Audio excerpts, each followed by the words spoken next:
Aku baru saja menyelesaikan pekerjaannya sore itu.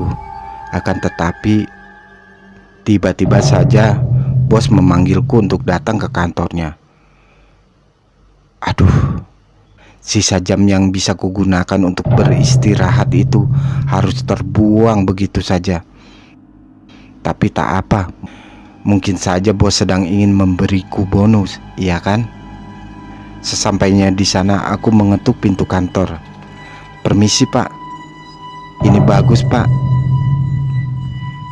Tak lama kemudian bosku menyahut dan segera menyuruhku masuk. Sebelumnya aku belum pernah memasuki kantor milik bosku ini.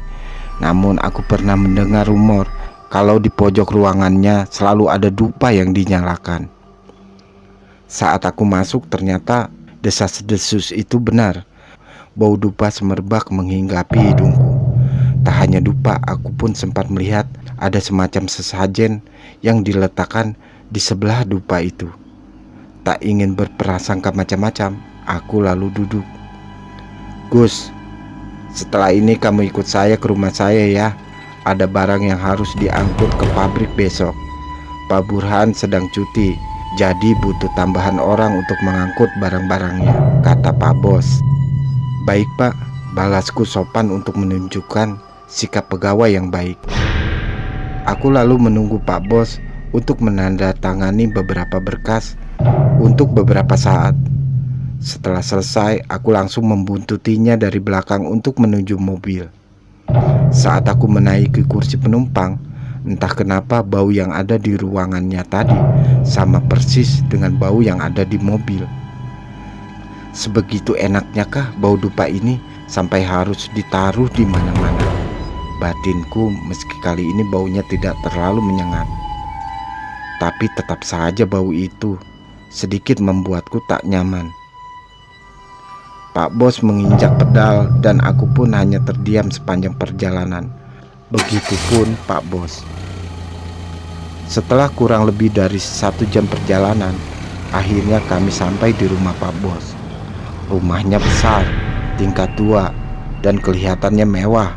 Saat ini aku menerka-nerka apakah selera Pak Bos memang sedikit berbeda dengan yang lain. Pasalnya, rumah besar tersebut tidak dilengkapi dengan penerangan yang memadai, melainkan hanya diberi lampu yang sudah redup. Seruan Pak Bos kemudian membuyarkan lamunanku. Gus, ayo sini masuk, katanya. Aku lalu mengikuti Pak Bos dari belakang. Duduk saja dulu di sini, saya mau memanggil karyawan yang bertugas dulu, kata Pak Bos. Ia lalu pergi ke dalam rumah sambil berteriak kepada pembantunya untuk mengambilkanku minum. Aku menuruti kata-kata Pak Bos dan duduk di sofa. Setelah itu aku ternyata baru sadar kalau rumah itu ternyata bau dupa juga.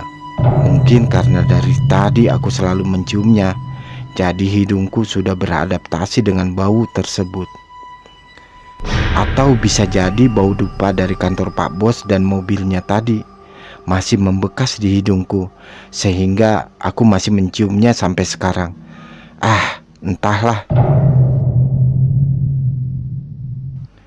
Lama menunggu karyawan lainnya, aku jadi ingin kencing. Sementara itu Pak Bos juga tak kunjung menemuiku di ruangan tamu. Lalu aku memutuskan untuk bertanya kepada pembantu Pak Bos yang kebetulan lewat di depanku. Mbak, mau tanya mbak, toilet di mana ya? Oh, lurus saja mas.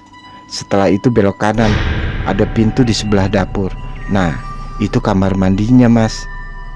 Aku lalu buru-buru menuju kamar mandi karena sudah tak tahan lagi. Namun saat aku melewati sebuah pintu kamar, aku mendengar sayup-sayup suara Pak Bos sepertinya sedang membicarakanku.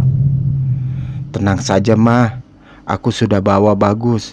Aku sudah mengecek weton dia dan ternyata cocok sekali. Dia sudah ada di depan mata mah. Setelah ini tinggal kita eksekusi saja, samar-samar Pak Bos berkata kepada istrinya. Mendengar itu, aku tidak jadi kebelet kencing. Entah apa yang dimaksud dengan eksekusi itu, tapi perasaanku benar-benar tidak enak. Tanpa pikir panjang, aku langsung bergegas keluar dari rumah itu. Namun aku dicegat oleh pembantu yang memberitahu jalan ke kamar mandi tadi. Mau kemana mas? Tanyanya dengan raut khawatir. Mau ngerokok sebentar mbak, jawabku berbohong. Aku takut pembantu itu juga bersekongkol dengan Pak Bos, sehingga aku terpaksa berkata demikian. Aku lalu pulang ke rumah dengan hati yang tak karuan. Ternyata rumor Pak Bos menggunakan pesugihan ternyata benar adanya. Sejak saat itu, aku langsung mengundurkan diri dari kantor tanpa meminta persetujuan Pak Bos. Aku tidak ingin diincar sebagai tumbalnya lagi.